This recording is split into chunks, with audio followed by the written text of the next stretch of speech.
Z+ కేటగిరీలో ఉన్న మాజీ సీఎం వైసీపీ అధ్యక్షులు జగన్మోహన్ రెడ్డి భద్రత విషయంలో ప్రభుత్వం పూర్తి నిర్లక్ష్యం చూపుతుందని, దురుద్దేశంతోనే ప్రభుత్వం ఆ పని చేస్తుందని మండలి విపక్ష నేత బొత్స సత్యనారాయణ ఆక్షేపించారు. జెడ్+ కేటగిరీలో ఉన్న మాజీ సీఎం వైసీపీ అధ్యక్షులు జగన్మోహన్ రెడ్డి భద్రత విషయంలో ప్రభుత్వం పూర్తి నిర్లక్ష్యం చూపుతుందని, దురుద్దేశంతోనే ప్రభుత్వం ఆ పని చేస్తుందని మండలి విపక్ష నేత బొత్స సత్యనారాయణ ఆక్షేపించారు. పార్టీ నేతలతో కలిసి రాజ్భవన్ వద్ద ఆయన మీడియాతో మాట్లాడారు. గుంటూరు మిర్చియార్డ్ సందర్శన సందర్భంగా జగన్ను ప్రభుత్వం కుట్రపూరితంగా భద్రత తొలగించిన విషయాన్ని గవర్నర్కు ఫిర్యాదు చేశామని వెల్లడించారు.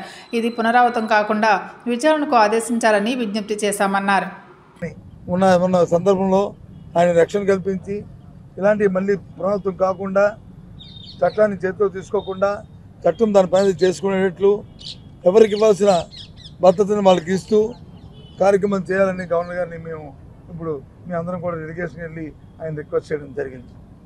వారు దాన్ని పరిశీలిస్తాను, దీన్ని మేము ఎంక్వైరీ చేస్తానని చెప్పి వారు చెప్పడం జరిగింది. ఎవరో వ్యక్తిగతంగా ఇచ్చింది కాదు, మాజీ ముఖ్యమంత్రిగా ఆయనకి అది వర్చువల్గా ఆయనకి ఆటోమేటిక్గా అది వస్తుంది. జెడ్+2ది మాజీ ముఖ్యమంత్రి గారికి ఆటోమేటిక్గా వస్తుంది.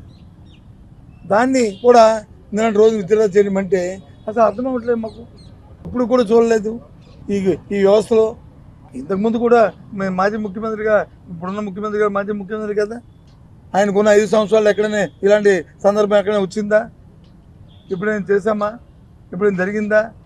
పూర్తిగా కూడా ప్రభుత్వం ఏకపక్షంగా ఈ కార్యక్రమం చేస్తూ వారిని ఇబ్బంది పెట్టాలని, మరి భగవంతుడి గారిక వెనకాతున్న లోపాగారిగా వాళ్ళ తాలూకా దురుద్దేశాలు ఏంటనేది చేస్తూ దాన్ని ముందుగా మేము ఫోర్కాస్ట్ చేసి రాబోయే కాలం లాంటి అవాంఛ ఏ విధమైన సంఘటనలు జరగకుండా పెట్టు ఆయన భద్రత మీద మేము ఆందోళన వ్యక్తం.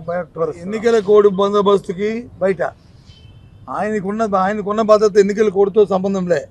ఏదైతే జెడ్+2 కేటగిరీ ఎప్పుడైతే ఉన్నదో ఆయన ఎక్కడికి వెళ్తే అక్కడికి ఆయనతో పాటు వారు వెళ్ళవలసిందే, అక్కడికి వెళ్తారు. అది నిబంధన. ఎన్నికల కోడ్ ఏంటి? అదనంగా ఇచ్చేది ఏమైనా ఉంటే ఒక ఎన్నికల కోడ్ ఉంటే, ఎన్నికల కోడ్ మేము ముందు ఇన్ఫామ్ కూడా చేసాం, ఇవో ఇక్కడికి వెళ్తున్నామని.